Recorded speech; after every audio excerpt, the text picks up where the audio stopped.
There's a detail in her presence that has nothing to do with beauty, money, or the right words. And deep down, you felt it happen before. That situation where you were there, effortlessly, and something changed in the atmosphere. She became different, more attentive, more silent, as if she were trying to understand why you, specifically, started to draw her attention without doing anything obvious. And maybe this has happened a few times. Enough to confuse you. Enough for you to realize there's something there, but without being able to name it. Have you ever noticed how at other times the opposite happens? You talk more. You explain yourself better. You try to be interesting, pleasant, present. And yet, something freezes you. She smiles, responds, seems comfortable, but there's no tension. There's no desire. You become the nice guy, the right guy, just not the guy who stays in her mind afterward. And that's not bad luck. It's not a lack of technique, much less a lack of value. It's perception. It's what you convey without opening your mouth. There's a stark difference between being present and occupying space. Most men confuse presence with performance. They think they need to keep the pace, sustain the conversation, fill every second, as if silence were a mistake, as if stopping meant losing ground. Except the female brain doesn't work that way. When everything is predictable, over-explained, over-given, desire finds nowhere to stand. Have you ever noticed how silence at times makes the atmosphere feel denser? It's not uncomfortable, it's charged. It's as if something is being observed, felt, evaluated. And when you don't rush to break that silence, when you don't rush to prove anything, something curious happens. Her attention turns inward. She begins to feel before she understands. Insecure men use words to protect themselves, to avoid judgment, to ensure acceptance. Magnetic men are in no hurry. They endure. They let silence work for them, not because they've learned a trick, but because they don't need to fill the void with validation. And this creates a specific type of tension, an emotional tension, not explicitly sexual, more subtle, more dangerous. It's when she realizes you're comfortable not leading, not impressing, not asking for anything. The perceived value rises precisely because it's not being negotiated. You don't over-explain yourself. You don't react to every tiny signal. You don't change your tone to please. And this creates emotional scarcity, not in the sense of cold detachment, but of space. Space for her to project, for her to wonder, for her to feel something she can't explain. Perhaps that's why, in some situations, women are attracted to men who seemingly didn't do anything. Or because in reality, they did one very specific thing. They didn't interfere with their own presence. And the most curious thing is that this detail often goes unnoticed by those who need it most, because it doesn't shout.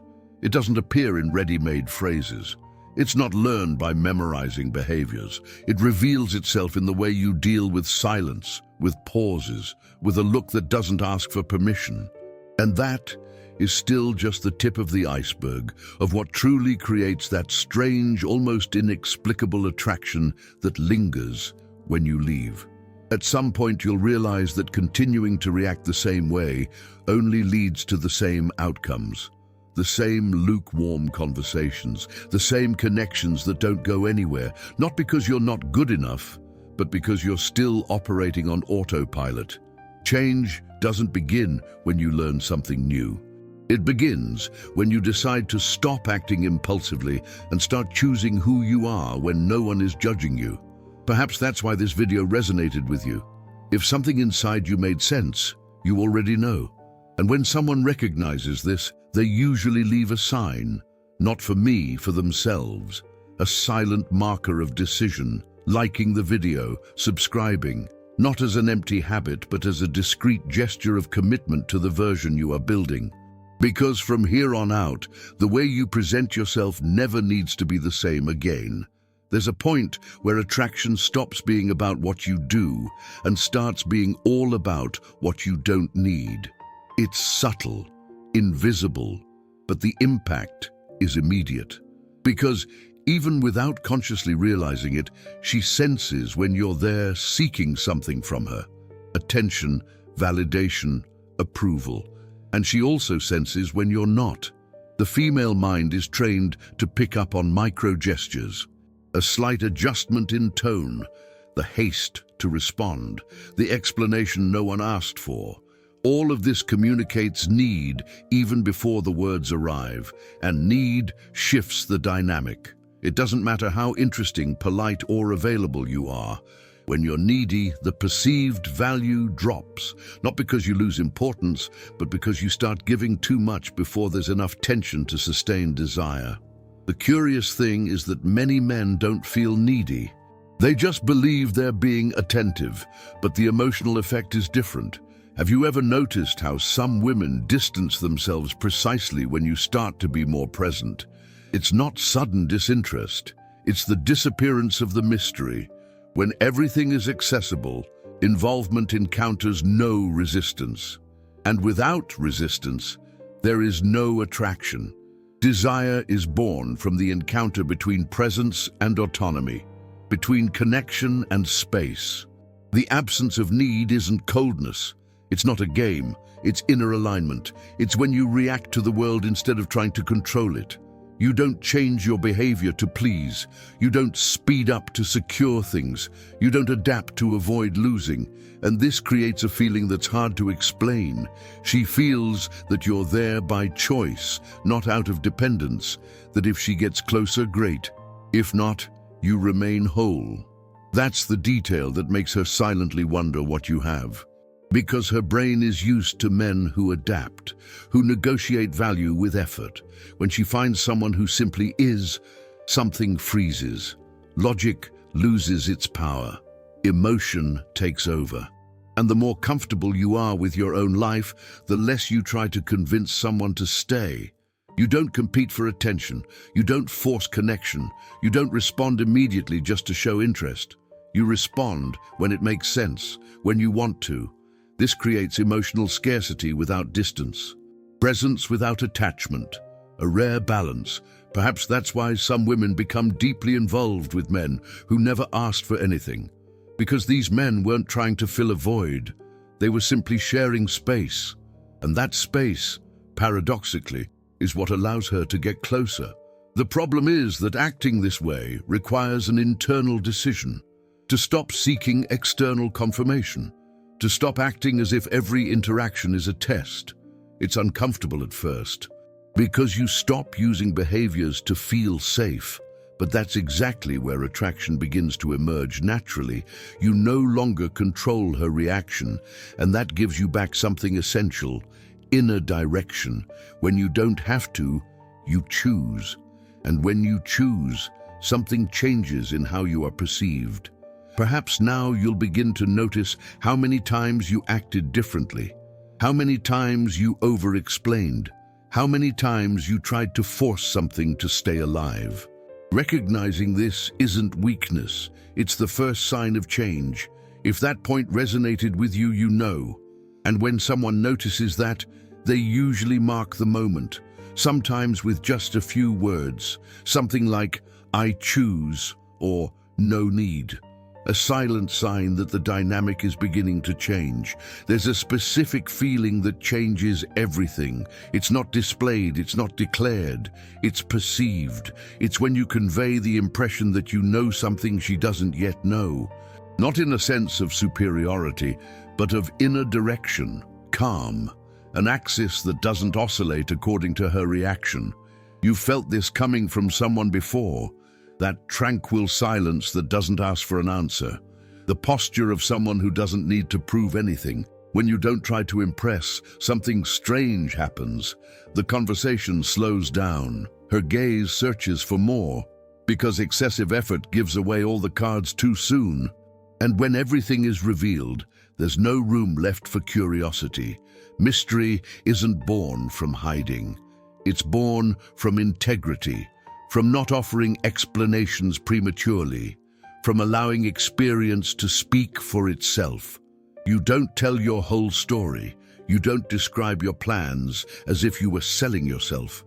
You don't react emotionally to every mood swing. This isn't indifference, it's selectivity. It's knowing what deserves a response and what can remain silent. And this filter communicates value without a single direct sentence. Female behavior responds to this almost automatically. When she realizes that you're not shaken, that you're not trying to control her emotions, that you're not rushing to fix the situation, a different kind of tension arises. It's not conflict, it's expectation, the feeling that something is happening beneath the surface, something she hasn't yet grasped. This calmness creates emotional scarcity. Because it's not available on demand, it's present but not predictable. And predictability is what kills desire the fastest. When you maintain internal direction, you don't react to please. You act when it makes sense to you. This changes the entire dynamic. Interest stops being pushed and starts being pulled. Perhaps that's why some women become deeply involved without being able to explain exactly when it happened. There wasn't a striking phrase, an obvious gesture. There was space. There was silence. There was the feeling that you were comfortable with what wasn't said, and that invites her mind to move in your direction. You leave things up in the air, not as a strategy, but as a consequence of being whole, of not needing to fill every moment with affirmations. And in that controlled emptiness, desire finds where to grow, because she doesn't fall in love with what you show. She gets involved with what you leave up in the air. This detail completely changes how you are perceived. It doesn't require a persona, it requires a decision. If you want to delve deeper into this, understand how to sustain this presence naturally, effortlessly, without games, you already know what the next step is. Some mark this moment in a simple way, a word, a signal, something like presence or direction, a silent turning point. And the next part begins exactly there. Perhaps you'll feel the urge to go back and observe your recent interactions with fresh eyes.